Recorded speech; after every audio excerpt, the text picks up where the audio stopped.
जय हिंद दोस्तों, स्वागत है आप सबके आपके अपने YouTube channel self study Kundan Kumar में। आज बात करेंगे Bihar board Hindi class 12th board परीक्षा 2024। अगर आप भी 2024 में परीक्षा देने वाले हैं तो आप सबके लिए बिहार बोर्ड हिंदी से टॉप 100 MVBI ऑब्जेक्टिव क्वेश्चन कराने वाले हैं, जो आपके 2024 परीक्षा के लिए रामबाण प्रश्न होने वाले हैं। तो प्लीज आप इस वीडियो को शुरू से लेके अंत तक देखिएगा, क्योंकि ये जो वीडियो है वो स्पेशली 2024 में एग्जाम देने वाले बच्चों के लिए ही तैयार किया गया है। और ये ऐसे प्रश्न है जो आपके बोर्ड एग्जाम में आएगा तो आएगा। तो प्लीज आप इस वीडियो को शुरू से लेके अंत तक जरूर देखिएगा। अगर आप हमारे व्हाट्सएप ग्रुप में ज्वाइन करना चाहते हैं तो आप हमें इस नंबर पे 8578002739 इस नंबर पर सिर्फ और सिर्फ हाई लिख के भेजिएगा, तो हम आपको व्हाट्सएप ग्रुप का लिंक भेज देंगे, जिसके माध्यम से वहां पर आप ज्वाइन कर लीजिएगा और जितने भी लाइव क्लास होंगे उसका लिंक आपको वहां पे डाल दिया जाएगा और उसके माध्यम से आप तैयारी वगैरह अच्छा खासा कर सकते हैं। तो चलिए हम यहाँ से क्लास स्टार्ट करते हैं। और आपके सामने एक नंबर प्रश्न को देखने से पहले प्यारे बच्चों, आपको क्या करना है, वीडियो को लाइक कर देना है अगर आपको अच्छा लगेगा तब। अगर आपको अच्छा नहीं लगे तो डिसलाइक कर सकते हैं, कोई दिक्कत नहीं है। अगर आपको अच्छा लगे तो लाइक जरूर कीजिएगा और एक बार अपने दोस्तों को जम के एक बार शेयर कर दीजिए, ठीक है। चलिए अब हम यहाँ से स्टार्ट करते हैं, फटाफट करेंगे क्योंकि 100 प्रश्न हैं, जल्दी हो जाएगा तो आपके लिए और अच्छा रहेगा, ठीक है। एक नंबर देखिए क्या कह रहा है कि मैं असहाय विवश बैठी ही रह गई, उठ गया मेरा छौना। यह पंक्ति किस शीर्षक कविता से लिया गया है। मतलब कहा जा रहा है ये जो सुभद्रा कुमारी चौहान है वह विवश बैठी है, एकदम नहीं हंसा है, मासूम दम चेहरा पे तीन तेरा बैठा हुआ है उस तरह से है। और उसका क्या है, मतलब उसका लड़का क्या हुआ, चला गया। और ये जो है कहाँ से लिया गया है, तो ये जो है पुत्र वियोग से लिया गया है, जिसके रचयिता कौन है, सुभद्रा कुमारी चौहान है, ठीक है। याद रखिएगा, वेरी वेरी इंपॉर्टेंट पॉइंट था और ये वाला बहुत ही ज्यादा जबरदस्त था, ठीक है। 2 नंबर प्रश्न है, देखिए क्या कह रहा है कि जयप्रकाश नारायण को समाज सेवा के लिए किस पुरस्कार से सम्मानित किया गया। ये प्रश्न आपके बोर्ड एग्जाम के लिए और ज्यादा इंपॉर्टेंट है। तो ये जो जयप्रकाश नारायण, जिसे आप जेपी के नाम से भी जानते हैं, और उन्होंने क्या किया था 1974 में छात्र आंदोलन किए थे, तो उसे समाज सेवा के लिए क्या किया गया था, पुरस्कार सम्मानित किया गया था। तो वो कौन सा पुरस्कार है प्यारे बच्चों, बिल्कुल ये जो है मैग्सेस सम्मान, जो कि ऑप्शन डी वाले का बिल्कुल ही राइट आंसर है। 3 नंबर देखिए क्या कह रहा है कि जयप्रकाश नारायण का जन्म स्थान कहाँ है। तो आपको बताना है 3 नंबर का, तो बिल्कुल सिताब दयारा, जो कि बिहार में ही है, सारण जिला जानते हैं वहां पर है, ठीक है। तो यहाँ पर ऑप्शन ए हो जाएगा। अब देखिए आपके सामने 4 नंबर में क्या है कि रामधारी सिंह दिनकर का जन्म कहाँ हुआ था। रामधारी सिंह दिनकर का जो जन्म है प्यारे बच्चों, तो ये आपको अर्धनारीश्वर जो जिसमें लिखे हैं शिव और पार्वती के गुण के बारे में बताए हैं, तो ये जो है सिमरिया बेगूसराय बिहार के रहने वाले। और बेगूसराय से बहुत ऐसे बच्चे जो है इस लाइव क्लास को जरूर देख पा रहे होंगे। और बिहार के लिए तो बहुत ही अच्छे खासे माने जाते हैं कौन, रामधारी सिंह दिनकर, क्योंकि रामधारी सिंह दिनकर ने अनेक प्रकार की कविता का कहानी, अनेक प्रकार के चीजें लिखे हैं, और जिसमें से अर्धनारीश्वर जो है एक फेमस कह सकते हैं वो है, ठीक है। आगे चलते हैं, यहाँ पर आपके सामने 5 नंबर में क्या है कि अर्धनारीश्वर में कल्पित रूप है। तो अर्धनारीश्वर में आपको पता है कि शंकर और पार्वती के कल्पित रूप के बारे में बताया गया है, तो ऑप्शन सी आपका बिल्कुल ही राइट आंसर होगा, ठीक है। 6 नंबर में देखिए क्या कह रहा है कि रामधारी सिंह दिनकर को किस रचना पर ज्ञानपीठ पुरस्कार प्राप्त हुआ था या मिला था। देखिए ज्ञानपीठ पुरस्कार जो है ना उसे उर्वशी पर मिला था। और संस्कृत के 4 अध्याय, प्यारे बच्चों फटाफट कमेंट करके बताइएगा, संस्कृत के 4 अध्याय पर उसे कौन सा पुरस्कार मिला था, कमेंट बॉक्स में कमेंट करके बताइएगा। और आपको लास्ट में बताना है कि आपको 100 में कितना सही हुआ प्यारे बच्चों, 100% आप बताइएगा कि सर हाँ मेरा इतना सही हुआ है, ठीक है।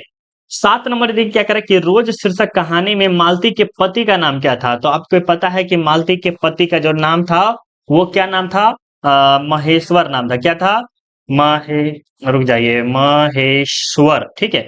और इसके जो पति क्या थे, डॉक्टर थे, जो कि आपको दिखाई दे रहा है। और ये जो है किसका इलाज करते थे, तो गैंग्रीन नामक एक जो घाव होता है उसका इलाज करते थे, ठीक है। रोज शीर्षक में कहानी महेश्वर कौन फल लाता है। तो ये जो है फल लाता है प्यारे बच्चों, वो आम लाता है, कौन सा, मैंगो। फटाफट एक मैंगो का इमोजी भेजे तो, चलिए इमोजी भेजिएगा मैंगो का प्यारे बच्चों, ठीक है। 9 नंबर देखिए क्या कह रहा है कि 1928 में भगत सिंह ने किस दल का गठन किया था? आपको पता है कि 1928 में हो गया, 1914 में हो गया और भी जाने बहुत सारे जो है भगत सिंह अपने ज़माने में बहुत ही ज़्यादा कर्तव्य बहुत अच्छे निष्ठे से काम किए हुए हैं। तो ये जो है 1928 में जो है भगत सिंह ने किस दल का गठन किया है? तो फटाफट बताइएगा कि 9 नंबर का बिल्कुल ये जो है नौजवान भारत सभा का गठन किया है, जो कि ऑप्शन ए आपका बिल्कुल ही राइट आंसर है। 10 नंबर देखिए क्या करें कि भगत सिंह किसे अपना आदर्श पुरुष मानते थे? तो आदर्श पुरुष जो है मेरे प्यारे बच्चों, वो स्वर्ण सिंह को नहीं मानते थे, गणेश शंकर विद्यार्थी को भी नहीं मानते थे और यहाँ पर चंद्रशेखर आजाद और करतार सिंह सराभा 2 ही व्यक्ति को क्या करते थे? आपको बताना है दोनों में से क्या होगा राइट आंसर। बिल्कुल, बिल्कुल मेरे प्यारे बच्चों ये जो मानते थे, किसको मानते थे? चलिए इसका उत्तर आप दे दीजिएगा, मुझे पता है, ठीक है। अब देखिए 11 नंबर में क्या है कि धांगर किस जगह से आए थे? तो धांगर जो है प्यारे बच्चों दक्षिण बिहार से आए थे और ये मजदूर पर थे एक तरह से कह सकते हैं, ठीक है। चलिए आगे देखते हैं। बिना फेरे घोड़ा बिगड़ता है और बिना लड़े सिपाही, यह पंक्ति जो है किस पाठ से आया है? तो ये जो है उसने कहा था पाठ से आया है और ये 2021 के एग्जाम में सब्जेक्टिव में भी पूछा है, तो सब्जेक्टिव में आप उत्तर दे सकते हैं। उसने कहा था कहानी के बारे में, ठीक है। चलिए अब आगे देखते हैं 13 नंबर में क्या करें कि सिपाही के माँ शीर्षक के एकांकी में बिस्नी चारपाई के पास मोढ़े पर बैठी क्या करती दिखाई देती है? देखिए सिपाही की माँ में कुल 8 पात्र है। कितने पात्र है? 8 पात्र है और इसमें से जो बिस्नी है वो चारपाई पर बैठकर कुछ काम करती थी। तो वो कौन सा काम था प्यारे बच्चों? तो वो जो है सूत काटती थी, जो कि ऑप्शन ए आपका राइट आंसर है, ठीक है। मुन्नी कौन थी? तो मुन्नी जो है बिस्नी की बेटी है, जो कि ऑप्शन क्या होगा? डी होगा। क्या होगा? ऑप्शन डी होगा। प्रगीत और समाज शीर्षक निबंध किस निबंध संग्रह से लिया गया है? तो ये भी प्रश्न भी आई है, इसे छाप लीजिएगा, ये बोर्ड एग्जाम में जरूर आएगा, ठीक है। आगे चलिए 15 नंबर का फटाफट बताइएगा क्या होगा? बिल्कुल ये जो है वाद विवाद संवाद से लिया गया है, जो कि ऑप्शन ए आपका राइट आंसर होगा, ठीक है। 16 नंबर में देखिए क्या कह रहा है कि कहीं नहीं वही कविता संग्रह के रचयिता कौन है? कहीं नहीं वही कविता संग्रह के रचयिता कौन है? तो ये आपको बताना है कौन है। ये जो है अशोक वाजपेयी है, जो कि ऑप्शन क्या होगा? डी होगा, ठीक है। चलिए अब आगे चलते हैं, यहाँ राइट आंसर हो गया, पता चल गया होगा। 17 नंबर देखिए क्या करें कि हिंदी साहित्य में गजानन माधव मुक्तिबोध का उदय कैसे कवि के रूप में होता है? तो आपको पता है कि गजानन माधव मुक्तिबोध जो कि जन जन का चेहरा लिखे हैं और उसको जो है कैसे कवि के रूप में उदय होता है? तो 17 नंबर का बताना है। तो ये जो है प्रयोगवादी के रूप में क्या होता है? ये उदय होते हैं या प्रकट होते हैं कह सकते हैं, ठीक है। आगे देखिएगा 18 नंबर प्रश्न जो है वेरी वेरी इंपॉर्टेंट है। ये प्रश्न आपके बोर्ड एग्जाम में छप के आने वाले प्यारे बच्चों। कौन लेखक कांगो के शिक्षा मंत्री, वित्त मंत्री एवं प्रधानमंत्री रह चुके हैं?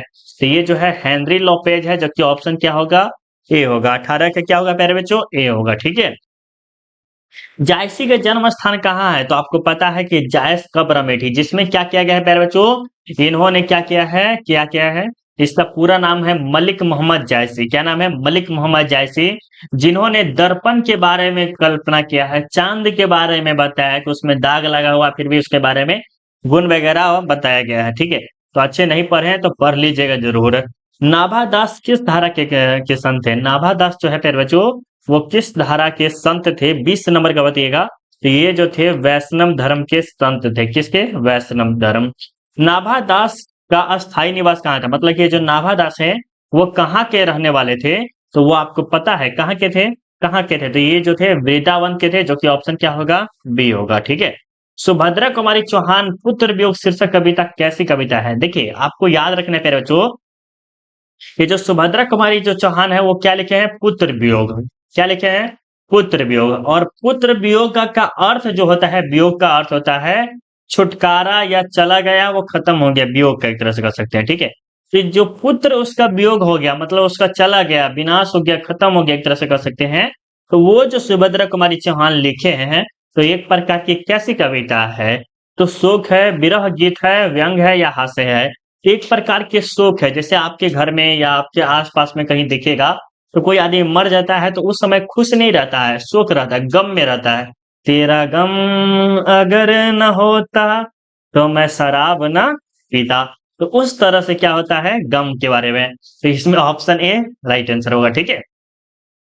आगे देखिए 23 नंबर में क्या कह रहा है कि सुभद्रा कुमारी चौहान को 1930 में हिंदी साहित्य सम्मेलन का कौन सा पुरस्कार मिला था।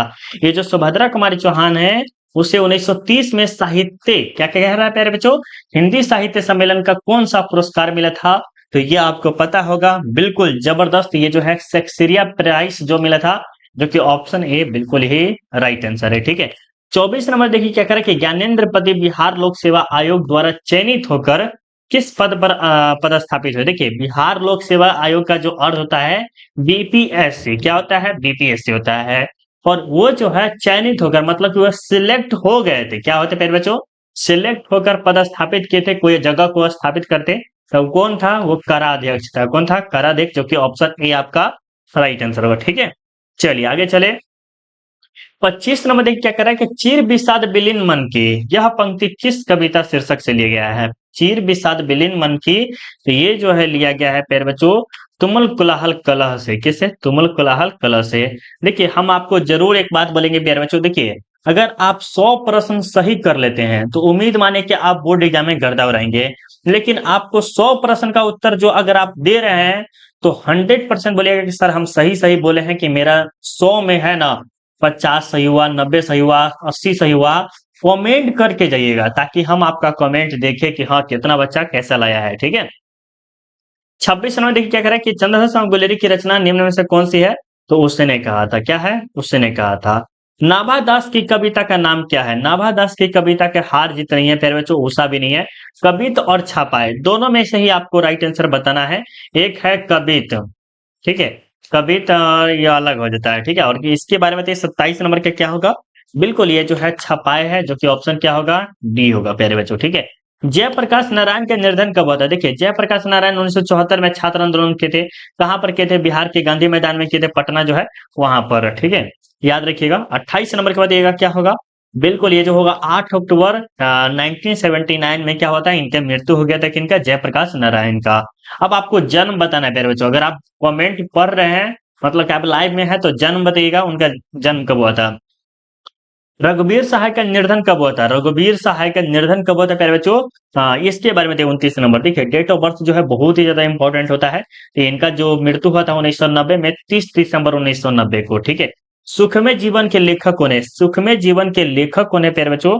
तो सुखमय जीवन के जो लेखक है वो आपको पता है, वह हमारे चंद्रशेखर शर्मा गुलेरी है, जिन्होंने क्या किया है, 3 ही कहानी लिखे हैं, जो कि सबसे फेमस एक है वो बुद्धू के काटा, एक उसने कहा था, और एक है सुख में जीवन। ठीक है, चलिए पद्मावत के कवि का नाम बताए। तो पद्मावत के जो कवि का नाम है वो जायसी है। ठीक है, और कभी कभी पूछता है पद्मावती, पद्मावती के रचयिता कौन है प्यारे बच्चों।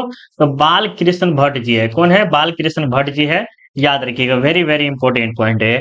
उर्वशी के रचयिता कौन है, उर्वशी के रचयिता जो है हमारे वो रामधारी सिंह दिनकर है, जिनको क्या किया था, ज्ञानपीठ पुरस्कार मिला था। उर्वशी नामक एक जो रचयिता है उसी पर क्या मिला था, उसे ज्ञानपीठ, ज्ञानपीठ पुरस्कार मिलना बहुत ही सौभाग्य की बात होती है। उससे भी भारत रत्न पुरस्कार मिलना उससे भी बहुत बड़ी सौभाग्य है। ठीक है, अशोक चक्र उससे भी बड़ा होता है, और ठीक है, देखिए बहुत कम आदमी के मिलता है। 33 नंबर देखिए क्या करें कि चांद का मुंह टेढ़ा के रचयिता कौन है, चांद के मुंह टेढ़ा रचयिता कौन है। तो 33 नंबर का बिल्कुल ये जो है मुक्ति बोध है, बिल्कुल ऑप्शन ए राइट आंसर है। दानव दुरात्मा एक, मानव की आत्मा एक है, यह पंक्ति जो है कहां से लिया गया है। दानव दुरात्मा एक है, ठीक है, और मानव की आत्मा भी एक है। जैसे दानव का भी आत्मा एक है और मानव की भी आत्मा क्या है, एक है। तो ये जो शब्द है वो कहां से लिया गया है। तो ये जो है उषा पाठ से लिया गया है, जो कि ऑप्शन क्या होगा प्यारे बच्चों, बी होगा। पूरब पश्चिम आते हैं नंगे बूचे नरकंकाल, यह पंक्ति किस से लिया गया है प्यारे बच्चों। तो ये जो है आपको अधिनायक से लिया गया है। ठीक है, याद रखिएगा। आगे देखिए 36 नंबर में कि तेरी कुरमाई हो गई, ये कहाँ से पूछा जाता था बार बार। तो ये जो है उसने कहा था कहानी में जो है ना, लहना सिंह, क्या प्यारे बच्चों, लहना सिंह पूछती थी सूबेदारनी से, तेरी कुरमाई हो गई। तो वो जो कहती थी कि मतलब कि ये धक कह के चली जाती थी। ये सब आपको पता है। ठीक है, अज्ञे रचित पाठ का नाम बताइए। तो अज्ञे क्या आपको पता है, कौन लिखे हैं बताइए, तो रोज लिखे हैं। सच्चिदानंद हिरानंद वात्स्यायन अयज्ञ इनका पूरा नाम है। और इसमें जो है मालती के बारे में, चरित्र के बारे में, पूरा गुण के बारे में कि किस तरह से बचपन में थी और किस तरह में शादी के बाद जीवन चेंज हो जाता है, उन सब के बारे में वो डिटेल से बताया है। कौन? अज्ञे जी। ओम प्रकाश वाल्मीकि रचित आत्मकथा, यहाँ पर क्या होना चाहिए प्यारे बच्चों? आत्मकथा होना चाहिए, ठीक है, कक्षा नहीं है। आत्मकथा का नाम क्या है? तो ओम प्रकाश वाल्मीकि, क्या आपको पता है कि वो क्या लिखे हैं? वो लिखे हैं जूठन। जूठन में क्या किया है प्यारे बच्चों? समाज के बारे में बेहतरीन नॉलेज दिए हैं कि किस तरह से एक मिडिल फैमिली के लोग एक सरकारी जॉब का जब प्राप्त कर लेते हैं या अच्छे पोस्ट पे चले जाते हैं, तब उसकी इज्जत की कल्पना किस तरह से होती है, उसके बारे में बताया। और वो किस तरह से अपने जीवन के व्यतीत किए हैं, इनके बारे में बेहतरीन नॉलेज दिए हैं हमारे ओम प्रकाश वाल्मीकि जी, ठीक है। अब आपको बताना है कि ओम प्रकाश वाल्मीकि जी का जन्म कब हुआ था? एक बार फटाफट कमेंट कर दीजिएगा। विनोद कुमार शुक्ल रचित कविता का नाम बताया, तो प्यारे नन्हे बेटे उन्हीं के द्वारा लिखा गया है, ऑप्शन ए होगा। ज्ञानेंद्र पति रचित कविता का नाम क्या है? ज्ञानेंद्र पति जो है उसके द्वारा जो है प्यारे बच्चों कौन सा कविता लिखा गया है? बिल्कुल, ये जो है गाँव का घर है। क्या है? गाँव का घर, ऑप्शन बी होगा। लहना सिंह किस कहानी का पात्र है? तो ये जो है उसने कहा था का, जो कि ऑप्शन क्या होगा? सी होगा। महेश्वर किस कहानी का पात्र है? तो ये जो है रोज कहानी का पात्र है, जो कि ऑप्शन क्या होगा प्यारे? बी होगा। ब्रजराज कुंवर किस कविता का पात्र है? ब्रजराज कुंवर जो है वो किस कविता का पात्र है प्यारे बच्चों? तो बिल्कुल ये जो है सूरदास के पात्र है। देखिए, अगर आप लाइव क्लास ज्वाइन करना चाहते हैं तो सुबह 8 AM, क्या? सुबह 8 AM और शाम के 6:30 PM जरूर आप लाइव क्लास ज्वाइन कर सकते हैं, जहां पर आपको धीरे धीरे पढ़ाएंगे, समझाते हुए चलेंगे। और ये क्या है प्यारे बच्चों? ये आपका प्रैक्टिस हो रहा है। क्या हो रहा है? प्रैक्टिस हो रहा है। चलिए, छात्र साल किसकी कविता है? तो ये कवित की है, जो कि ऑप्शन क्या होगा प्यारे बच्चों? 44 का ए होगा। क्या होगा? ए होगा। रामधारी सिंह दिनकर के काल थे। रामधारी सिंह दिनकर जो है वो किस काल के थे? फटाफट बताइए, किस काल के थे? तो रामधारी सिंह दिनकर जो है ये आपके पता है होना चाहिए, बिल्कुल ये जो है आधुनिक काल के प्यारे बच्चों। किस काल के? आधुनिक काल के। जायसी किस काल के कवि है? तो जायसी जो है वो भक्ति काल के हैं। उन्होंने ही क्या लिखा है? दर्पण के बारे में हम अभी जस्ट आपको बोले हुए थे। और उन्होंने क्या लिखा है? करबक लिखे। क्या लिखे हैं? करबक लिखे हैं, ठीक है, याद रखिएगा।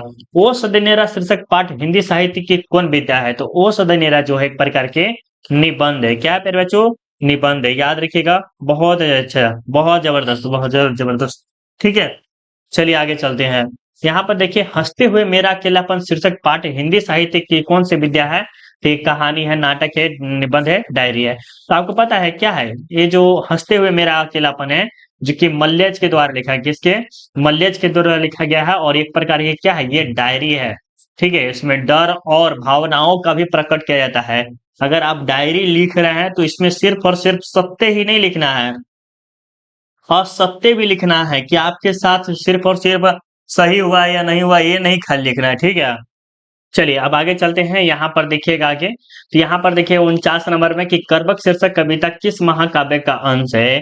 तो करबक जो है प्यारे बच्चों पद्मावत का ही है, जो कि ऑप्शन ए होगा। सूरदास के दोनों पद में किस महाकाव्य के अंश है? सूरदास के जो दोनों पद है उसमें किस महाकाव्य के अंश है प्यारे बच्चों? तो 50 नंबर का जो बिल्कुल है, आपको बताना है किस पद का है। चलिए बताइए, तो कमेंट करके बताइएगा, ठीक है। एक प्रश्न और आपके लिए, पुत्र वियोग शीर्षक कविता किस प्रतिनिधित्व काव्य का अंश है? तो ये जो पुत्र वियोग है वो मुकुल के द्वारा है, जो कि ऑप्शन क्या होगा? ए होगा। क्या होगा? ऑप्शन ए होगा। तार शपथ के संपादक कौन है? देखिए, पहला तार शपथ जो है 1943, और दूसरा जो हुआ था वो आपको कमेंट करके बताना है। और ऐसा नहीं कि हम नहीं पढ़ाए हुए हैं, दूसरा भी पढ़ा है, तीसरा भी पढ़ा है और चौथा भी पढ़ा है। तो अगर आपको जो भी पता हो कमेंट बॉक्स में कमेंट करिएगा, ठीक है। तो तार शपथ के संपादक जो है आपके कौन है? तो ये जो है आज्ञे जी है, ऑप्शन डी होगा 52 का, ठीक है। याद रखिएगा। टीटी, टीटी जो है वो किसका नाम है? तो वो जो है मालती के पति का नाम है, सॉरी मालती के बच्चे का नाम है, इसका बेटा है ना मालती का, उसी का नाम था, ठीक है, याद रखिएगा। हमें जीवन और मृत्यु के विषय में किस रीति से सोचना चाहिए? देखिए, हमें जीने के लिए, अभी जो हम जी रहे हैं उसके लिए है, और आने वाले समय में जो हमें मृत्यु होने वाली है उसके विषय में हमें किस तरह से सोचना चाहिए या किस तरह से नहीं सोचना चाहिए, इसके बारे में आपको बताना है। तो देखिए, हमें जो सोचना चाहिए वो भौतिकवादी रीति से सोचना चाहिए, जो कि ऑप्शन क्या होगा? बी होगा।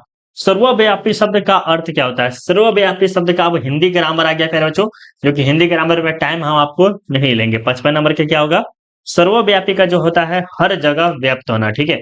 जो कि सभी जगह आपको प्रश्न देखने से लग रहा है कि सर्व मतलब सभी व्यापी, ठीक है।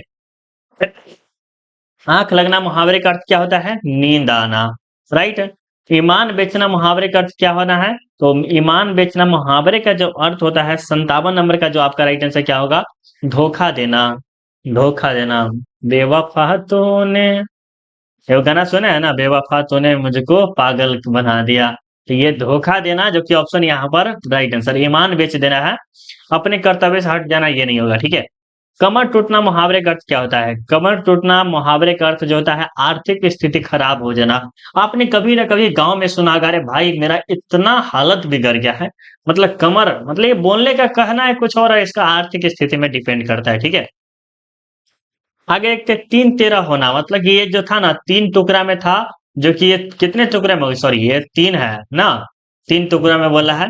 तो ये कितना हुआ? एक, 1 2 3 हुआ ना।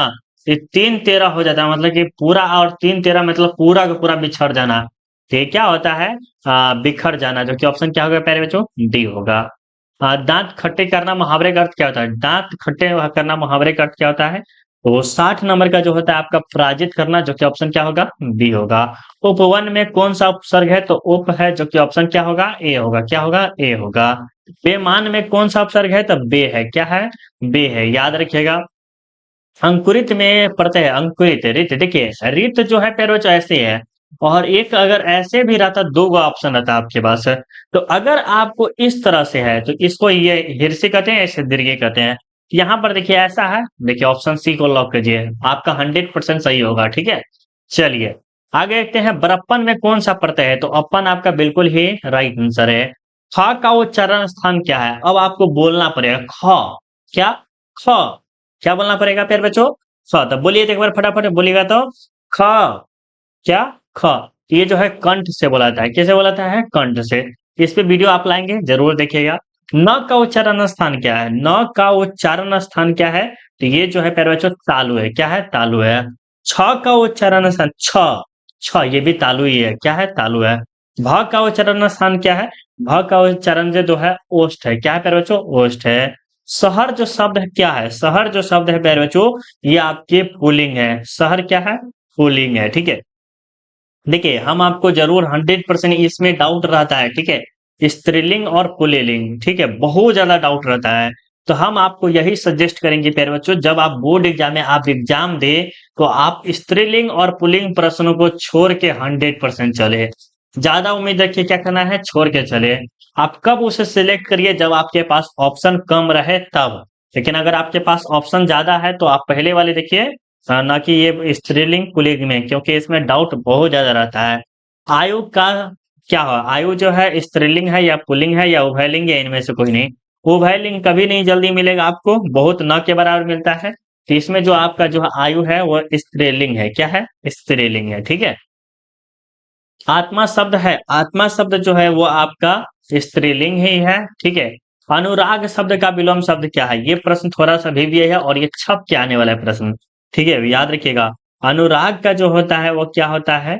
क्या होता है? क्या होता है? फटाफट बताइएगा, बताइए। कृष्ण का विलोम शब्द क्या होता है? कृष्ण का जो होता है, बहुत आदमी उजला लगा देता है और बहुत आदमी तो काला तो खैर होगा ही नहीं। अब आपके पास सफेद और शुक्ल बचा। तो अब आपको बताना है, बिल्कुल शुक्ल होगा प्यारे बच्चों, शुक्ला, शुक्ला, शुक्ला का बम बम। चलिए, स्थावर शब्द का विलोम शब्द क्या हुआ? स्थावर शब्द का विलोम शब्द क्या होगा? तो ये जो होता है जंगम होता है। क्या रे प्यारे बच्चों? जंगम। स्तुति शब्द का विलोम शब्द क्या होता है? स्तुति शब्द का जो विलोम शब्द होता है वो निंदा होता है। नहीं होता है कि किसी के सामने चुगलपनी करना, वो निंदा ही करना करता है। तेरी याद न आए ऐसी कोई दिन नहीं, इसी तरह से करता रहता है कि तेरी बात किसी को न बताए ऐसी कोई दिन नहीं। तो आकर्षण शब्द का विलोम शब्द क्या होगा प्यारे बच्चों?